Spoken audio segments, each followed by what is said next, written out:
જાણો પરમાર વંશનો સંપૂર્ણ ઇતિહાસ। પરશુરામે આ પૃથ્વીને 21 વાર નક્ષત્રી કરીને બ્રાહ્મણોને વહેંચી દીધી હતી, પણ એ વિના મહેનતે મળી ગયેલી ધરતીનું રક્ષણ બ્રાહ્મણો ન કરી શક્યા। અસુરો ધરતીમાતાની કાયાને ખૂંદવા લાગ્યા। પછી દેવતાઓએ ભેળા થઈને આબુ પર્વત ઉપર એક અગ્નિકુંડ પ્રગટાવ્યો। એ અગ્નિકુંડની જ્વાળામાં 4 મોટા દેવતાઓએ જવના દાણા છાંટ્યા। તે જ ઘડીએ એક પછી એક 4 વીરો પ્રગટ થયા। 16 કળાએ શોધતો તેજસ્વી નર નીકળ્યો, તે સોલંકી કહેવાયો।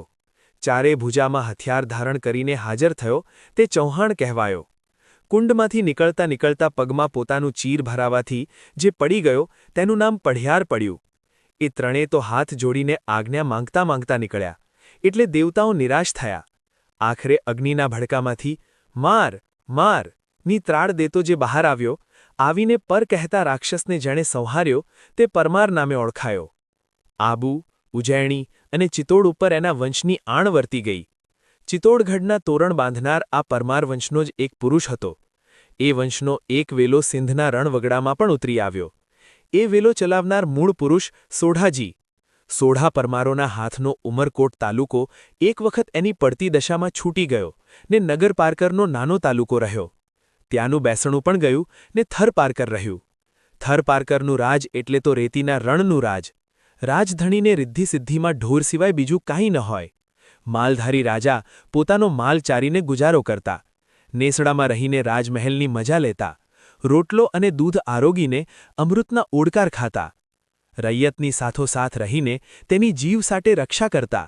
તેથી જ અંગ પોરસ રસણે અમૃત, ભુજ પરચો રજભાર, સોઢા વણ સૂઝે નહીં, હોય નવડ દાતાર। સોઢાઓના અંગમાં દાન દેવાની જેવે હોશ આવે, જીભમાં જેવું અમી વરસે અને ભુજામાં જેવું પાણી હોય તેવું બીજામાં નથી હોતું। બાપુ રતનજી તો કૈલાસમાં પધારી ગયેલ, પણ માં જોમબાઈ હજુ બેઠા હતા। માં જોમબાઈને 4 દીકરા હતા, આખોજી, આસોજી, લખધીરજી ને મૂંજોજી। માં અને દીકરા ગોળી પારસનાથજીના મોટા ભક્ત હતા। સંવત 1474ની અંદર પારકરમાં કાળો દુકાળ પડ્યો। તાવડામાં જેમ ધાણી ફૂટે તેમ માલધારીઓના ઢોર ટપોટપ મરવા માંડ્યા।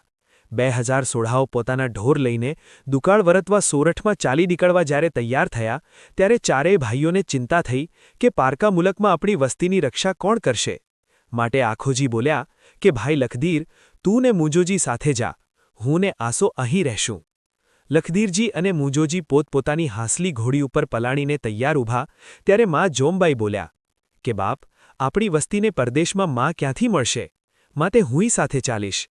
માતાજી રથમાં બેઠા અને 2000 સોઢાઓ એના રથને વીંટી લઈને પોતપોતાના ઢોર હાંકના હાંકતા રસ્તે ચારતા ચારતા દર મજલે મુકામ કરતા ચાલી નીકળ્યા। લખધીરજીને તો નિયમ હતો કે રોજ પોતાના ઇષ્ટદેવ ગોળી પારસનાથજીના દર્શન કર્યા પછી જ અન્ન પાણી ખપે। આ દેવતાની પ્રતિમા પારકરના પીલુ ગામમાં હતી। રોજ રોજ પ્રભાતે જામ મોલણ પડવું હોય ત્યાંથી લખધીરજી પોતાની હાંસલી ઘોડી પાછી ફેટીને પીલુ જઈ પહોંચે, દેવના દર્શન કરે, ત્યાર પછી અનાજ આરોગે। એ રીતે તો જેમ જેમ પલ્લો લાંબો થતો ગયો તેમ તેમ પીલુ પહોંચવામાં મોડું થવા લાગ્યું। 1 પહોરના, 2 પહોર, 4 પહોર ને પછી તો 2 દિવસના કડાકા થવા લાગ્યા। પછી એક રાતે લખધીરજીના સ્વપ્નમાં ઇષ્ટદેવ આવ્યા અને બોલ્યા કે બેટા, કાલ પ્રાગડના દોરા ફૂટતા જ તને ગાયનું એક ઘણ મળશે। એમાંથી એક કુંવારી કાળી ગાય મોખરે ચાલતી હશે, એ ગાય પોતાનો મોયલો પગ ઊંચો કરીને તારી સામે જોઈ જમીન ખોતરશે। ખોતરેલી જમીનમાં ખોદજે તો તને એક પ્રતિમા જળશે, એ સાથે લઈ જજે અને જ્યાં રથ ઊભો રહી જાય, ખસે નહીં, ત્યાં તારો મુકામ કરી રહેજે, તારી ફતેહ થશે। બીજે દિવસે પ્રભાતે સ્વપ્નની વાત સાચી પડી। પાંચાળ ભૂમિમાં માંડવ ડુંગરની ધાર ઉપર જ ગાય મળી ને મૂર્તિ જડી। એ માંડવરાજની પ્રતિમાને માતા જોમબાઈ ખોળામાં લઈને બેઠા અને સોનાના થાળ સરખી પાંચાળ ભૂમિમાં મોતીના દાણા જેવા ડુંગરો જોતા જોતા અગ્નિપુત્ર પરમારો આગળ ચાલ્યા। હવે કેવો છે એ પાંચાળ દેશ? કંકુવર્ણી ભોમકા, સર્વો સાલેમાળ, નર પટાધર નીપજે, ભોય દેવકો પાંચાળ। એ પાંચાળની જમીન રાતી છે, સુંદર સાલેમાળ ડુંગર છે અને એ દેવભૂમિમાં શૂરવીર પુરુષો નીપજે છે। ગૂઢે વસ્તરે ગોરિયા, પગ પિંડીનો તાલ, પનઘટ ઉપર પરવરે, પડ જોવો પાંચાળ। પાંચાળની સ્ત્રીઓમાં વિશેષ કરીને કાઠિયાણીઓ અને ચારણીઓ હોવાથી એમનો પહેરવેશ કાળા રંગનો છે અને દેહનો વર્ણ ગોરો છે। એ રમણીઓ લચકાતે પગે નદીને તીરે પાણી ભરે છે. જેવા રૂપાળા એ ગોરીઓના ઉદર, તેથી વધુ રૂપાળી એની છાતી છે. તેથી એ વધુ રળિયામણા એના નાક અને નેણ છે. માથે લાંબા ચોટલા છે. નર નારી બને ભલા, કદી ન આંગણકાળ. આવેલને આદર કરે, પડ જોવો પાંચાળ. આછા પાણી વીરડે, ધરતી લાપડિયાળ. સર ભવા સારસ લવે, પડ જોવો પાંચાળ. જેની ધરતી લાપડ એટલે કે કાંટાવાળા ઊંચા ઘાસથી ઢંટાયેલી છે, જેની નદીઓના પટમાં વીરડા ગાળીને લોકો તેલ જેવા નિર્મળ પાણી પીએ છે, જેના ભરપૂર સરોવરડામાં સારસ પક્ષીઓ કિલ્લોલ કરતા હોય છે, એવી એ દેવભૂમિ પાંચાળ છે. નદી ખડકે નિઝરણા, મલપતા પીએ માલ. ગાળે કસુંબા ગોવાળિયા, પડ જોવો પાંચાળ. જ્યાં નદીઓ અને ઝરણાઓ ખળખળ વહી રહેલ છે, જ્યાં માલધારીના માલ ગાય ભેંસો ભરપૂર પાણીમાં મલપતા નીર પીએ છે, જ્યાં ગોવાળ લોકો અફીણના કસુંબા ગાળીને ગટગટાવે છે, એવો એ પાંચાળ દેશ છે. ઠાંગો માંડવ ઠીક છે, કદી ન આંગળકાળ. 4 પગા ચરતા ફરે, પડ જોવો પાંચાળ. જ્યાં ઠાંગો અને માંડવ જેવા વંકા ડુંગર છે, દુષ્કાળ કદી નથી પડતો, ચોપગા જાનવરો ફરે છે, એવો એ પાંચાળ દેશ છે. તાતા તોરિંગ મૃગ કૂદણા, લીલા પીળા લાલ. એવા વછેરા ઉછરે, પડ જુવો પાંચાળ. જ્યાં હરણ જેવી ફર ભરનારા પાણીદાર રંગરંગના ઘોડા નીપજે છે. કુકડકંધા મૃગ કૂદણા, શત્રુને હૈયે સાલ. નવરંગ તોરિંગ નીપજે, કળકોળી ફળ લીંબોળી. વનવસ્પતિ હરમાળ, પણ નર પટાધર નીપજે, ભોંય દેવકો પાંચાળ. ફળમાં લીંબોળી બહુ થાય છે અને વનસ્પતિમાં હરમાળ વધુ નીપજે છે. એમ છતાં ત્યાં મનુષ્યોમાં તો વીર પુરુષો પાકે છે, એવી એ દેવભૂમિ પાંચાળ છે. ચાલતા ચાલતા એક દિવસ એ રૂપાળા પ્રદેશની અંદર એક નાની નદીના બરાબર વચ્ચે દેવનો રથ ઊભો રહ્યો. ઘણા બળદ જોડીને ખેંચ્યો, પણ પૈડા ચસક્યા નહીં. નાળા બાંધીને રથ તાણ્યો, પણ નાળા તૂટી ગયા.